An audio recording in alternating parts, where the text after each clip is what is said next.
আসসালামু আলাইকুম। আশা করি সবাই ভালো আছেন। এটা ডেলের একটা ল্যাপটপ। সমস্যা হয়েছে এটার পাওয়ার আসে না।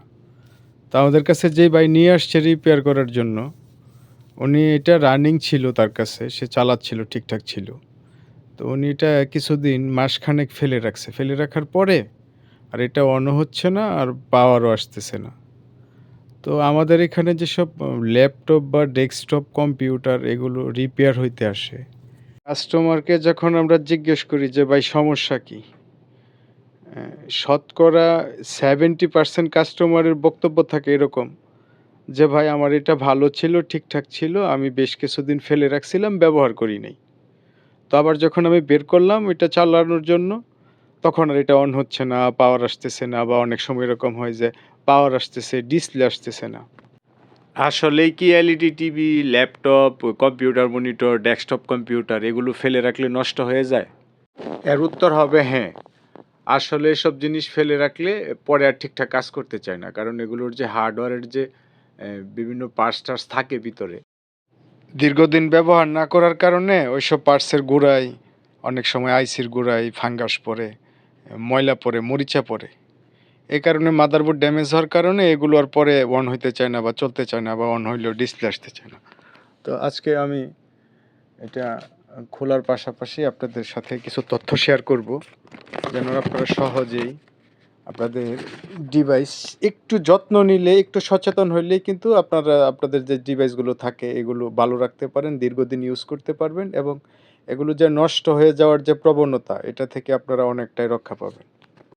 ল্যাপটপ, ডেস্কটপ, টেলিভিশন এগুলো ব্যবহার করলে যখন বিদ্যুতের প্রবাহে এগুলো চলে, ভিতরে একটা ম্যাগনেটিক ফিল্ডের মতো তৈরি হয়। এই কারণে এগুলো বাইরে থেকে ধুলাবালি টাইনা ভিতরে নিয়ে আসে। তো নিয়ম হইছে আসলে যে কিছুদিন ব্যবহার করার পরে এগুলো একটা সার্ভিস সেন্টারে নিয়ে বা টেকনিশিয়ানের কাছে নিয়ে গেলে এটাকে ওয়াশ করে দিলে, পরিষ্কার করে দিলে তাহলে ভিতরের যে পার্টস-টার্টসগুলো থাকে এগুলো ভালো থাকে, সতেজ থাকে। এই জিনিসটা দীর্ঘদিন ব্যবহার করা যায়। কিন্তু আমাদের দেশে আসলে আমরা কি করি? যে এটা কোনো কিছু কিনার পরে এটা নষ্ট হওয়ার আগ পর্যন্ত আমরা আর এটা আ টেকনিশিয়ানের কাছে বা সার্ভিস সেন্টারে নিয়ে যাই না। আমরা ভাবি যে ঠিকঠাক তো আছে, চলতেই আছে। তো চললে কি হবে? কিন্তু এই যে এটা চলার পরে ভিতরে যে ময়লা জমে, ডাস্ট জমে এগুলো বিভিন্ন পার্টসের গোড়ায় গিয়া মাদারবোর্ডে বিভিন্ন জায়গায় জমা হইয়া মাদারবোর্ডে বিভিন্ন ধরনের সমস্যা তৈরি করে।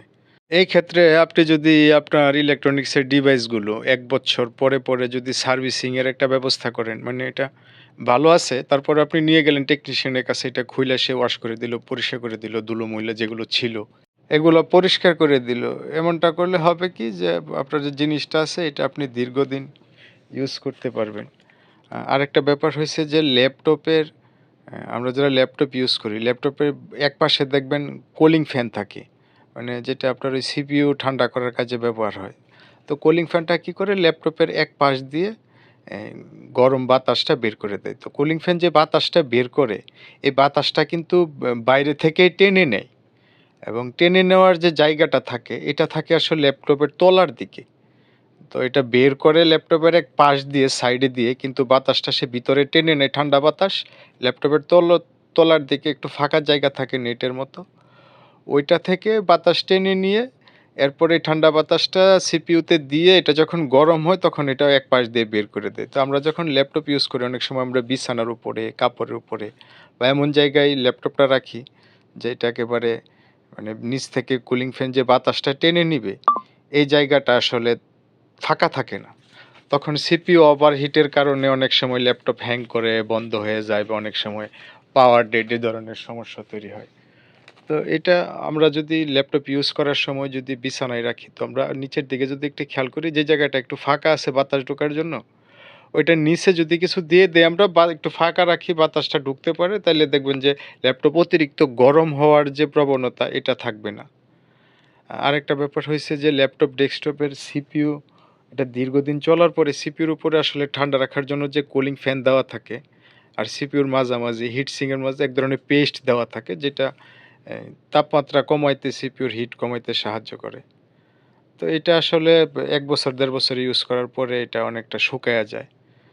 তো সিপিইউ যদি আপনারা যদি এটা ১ বছর বা কিছুদিন ইউজ করার পরে এটা যদি আপনারা আবার এটা খুলে সিপিইউর যে উপরের অংশটা আছে এটা পরিষ্কার করে এটা যেকোনো একটা সার্ভিসিং এর দোকানে নিয়ে গেলে আবার যদি এটা রিপেস্ট করে দেয়, নতুন করে পেস্ট টেস্ট করে দেয়, তাহলে দেখবেন যে এটা বেশ ভালো একটা পারফরম্যান্স পাবেন আপনি। এটা স্পিড ভালো থাকবে, হ্যাং করবে না, স্লো হবে না, হঠাৎ বন্ধ হয়ে যাবে না। আরেকটা ব্যাপার হইছে যে ল্যাপটপ, ডেস্কটপ এটা যদি আপনার কাছে থাকে, আপনি যদি এটা ঠিকঠাক রাখতে চান, তাহলে আপনাকে এটা আপনার কাজে না লাগলেও ধরেন এটা আপনি ১ মাস ২ মাস আপনার কোনো কাজ নাই ল্যাপটপে, এটা ডেস্কটপে বা কম্পিউটার আপনি ধরছেন না। এরকম করলে আপনার এটা ভালো থাকবে না। তার মানে এটা কাজ না থাকলেও মাঝে, মাঝে ১ দিন ২ দিন পরে এটা আপনাকে বের করতে হবে। কিছু সময়ের জন্য এটা আপনাকে চালাইতে হবে। এটা যদি আপনি করেন তাহলে এটা দীর্ঘদিন আপনার কাছে থাকলেও দেখবেন যে জিনিস ঠিকঠাক আছে। কোনো সমস্যা হইতেছে না। আরেকটা ব্যাপার হইছে যে উম পানি। পানি আসলে অনেক বেশি পানি পড়তে হয় কোথাও এরকম না। ১ ফোঁটা পানি বা সামান্য একটু আর্দ্র যদি মাদারবোর্ডের কোনো জায়গায় হয়, এটা আস্তে, আস্তে ফাঙ্গাস পড়ে কি করে? এই মাদারবোর্ডের বিভিন্ন পার্টসের ক্ষতি করে, পিন নষ্ট হয়ে যায়। তখন আর এটা ঠিকঠাক চলতে চায় না। আর্দ্র, ভিজা, স্যাঁতসেঁতে এরকম কোনো জায়গায় এই ডেস্কটপ, ল্যাপটপ রাখা যাবে না। আমার হাতে যে ল্যাপটপটা আছে আমি খুলতেছি, এটা ডেলের একটা ল্যাপটপ Core i7 এর। মডেল নাম্বার হইছে ডেল ল্যাটিটিউড 6430। এই ল্যাপটপটাও রানিং ছিল। ২ মাসের মতো ভদ্রলোক ব্যবহার করে নাই। ব্যবহার না করার কারণে এটা এখন আর অন হচ্ছে না। তো এটা আসলে এই মডেলের ল্যাপটপটা এটা খোলাটা একটু জটিল ব্যাপার। আ জটিল বলতে নরমাল যে ল্যাপটপগুলো থাকে, নরমাল সাধারণত অধিকাংশ ল্যাপটপেই যে ব্যাক কভারটা খুললে এটার মাদারবোর্ডটা বের হয়ে আসে। ওটা বের করে নিয়ে সহজে কাজ করা যায়, যে কেউ পারে। কিন্তু এই মডেলটার ক্ষেত্রে একটু ভিন্ন রকম। দক্ষতা ছাড়া এটা খোলাটা বেশ কষ্টসাধ্য। আর এটা অনেক সময় নিয়ে খুব সাবধানে খুলতে হয়। বিশেষ করে ল্যাপটপের যত সমস্যা আসে, পাওয়ার আসে না, ডিসপ্লে অন হয়, ডিসপ্লে আসে না, বা ডিসপ্লে সাদা আসে, বা ডিসপ্লেতে দাগ পড়ছে, সোতা, সোতা দাগ পড়ছে।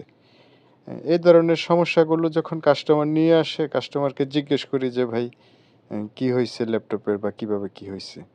মানে রোগের ইতিহাস জানতে চাই। তখন কাস্টমার বলে যে, "ভাই এটা তো ঠিকঠাক ছিল। আমি চালাইতেছিলাম। তো আমি এটা ফেলে রাখছিলাম ১ মাস বা ২ মাস। এরপরে আর পাওয়ার আসতেছে না।" এটা যত ব কেস আসে এর মধ্যে 70-80% তো এই কেসটাই হয়। তার মানে আপনার ল্যাপটপ বা কম্পিউটার যদি আপনি এটা নিয়মিত ব্যবহার করেন, তাহলে এটা আসলে মানে আপনি যত চালাইবেন তত ভালো। আপনি এটা না চালাইলে ফেলে রাখলেই ঝামেলা। আর যদি আপনি এটা সারাদিনও চালান, কোনো সমস্যা নাই। কারণ এগুলোর বিল্ড কোয়ালিটি এরকম থাকে বা এগুলো এমনভাবে ডিজাইন করা থাকে যে বিরতিহীনভাবে যেন সার্ভিস দিতে পারে। তো আমরা অনেকের আমাদের ভুল ধারণা আছে যে অধিক সময় চালাইলে বা দীর্ঘ সময় চালাইলে হয়তো এটা নষ্ট হইতে পারে। ব্যাপারটা এরকম না। এটা আপনি যত চালাবেন তত ভালো থাকবে, সতেজ থাকবে, তরতাজা থাকবে। আর এটা চালাইলে ভিতরে আসলে এ একটু হিট প্রডিউস হয়, তো জিনিসটা একটু গরম হওয়ার পরে ভিতরের পার্টস গুলোতে আসলে কোনো মরিচা বা ফাঙ্গাস এই ধরনের কোনো সমস্যা তৈরি হয় না। আরেকটা ব্যাপার, যখনই আপনাদের এই ধরনের কোনো ডিভাইস নষ্ট হবে, আপনি চেষ্টা করবেন এটা এমন কাউকে দিতে রিপেয়ার করার জন্য, যে সে এট লিস্ট এটা ঠিক করতে না পারুক, কিন্তু যে অবস্থায় আছে এই অবস্থায় থাকবে। এটা সে আরো বেশি নষ্ট করবে না। আসলে হয় কি যে সমস্যা কোথায়, এটা না বুঝে সমস্যা এক জায়গায় আরেক জায়গায় কাজ করতে গেলে বা কাজের হাতের যে দক্ষতা থাকে, একটা পার্টস রিপ্লেস করা, উঠানো, লাগানো, এই ক্ষেত্রেও যদি টেকনিশিয়ান দক্ষ না হয় তখনও সার্কিট, মাদারবোর্ড এগুলো ড্যামেজ হওয়ার বা একেবারে বাতিল হওয়ার একটা সম্ভাবনা থাকে। তো এই কারণেই অ্যা কোনো ডিভাইস ঠিক করতে দেওয়ার আগে কনফার্ম হইতে হবে যে আমি যাকে দিচ্ছি এটা কাজ করার জন্য, সে আসলে এই ব্যাপারে এক্সপার্ট কিনা। সে ঠিক করতে না পারুক। হয়তো এটা সে না পারলে আমি অন্য কোথাও দেখাবো। অন্য কোথাও দেখাইলে যেন আরো এক্সপার্ট কেউ দেখলে যেন জিনিসটা ঠিক করতে পারে।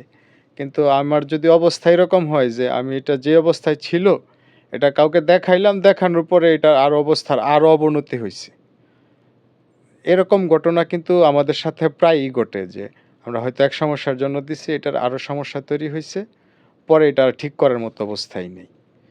তো এই দিকটার ব্যাপারেও যদি একটু সচেতন থাকেন, অনেক সময় দেখবেন যে বড় ধরনের ক্ষতির হাত থেকে আপনারা বেঁচে যাবেন। তো ভালো থাকবেন সবাই। ভিডিওটা শেষ পর্যন্ত দেখার জন্য ধন্যবাদ সবাইকে। আর সার্ভিসিং রিলেটেড যদি কোনো পরামর্শ বা টিপস বা কোনো তথ্য যদি কারো জানার থাকে, তো আমাকে মেসেজ করতে পারেন, ফোন করতে পারেন বা এই ভিডিওর কমেন্ট বক্সে আ কমেন্ট করতে পারেন। ভালো লাগলে লাইক, কমেন্ট, শেয়ার করুন। ধন্যবাদ সবাইকে। আসসালামু আলাইকুম।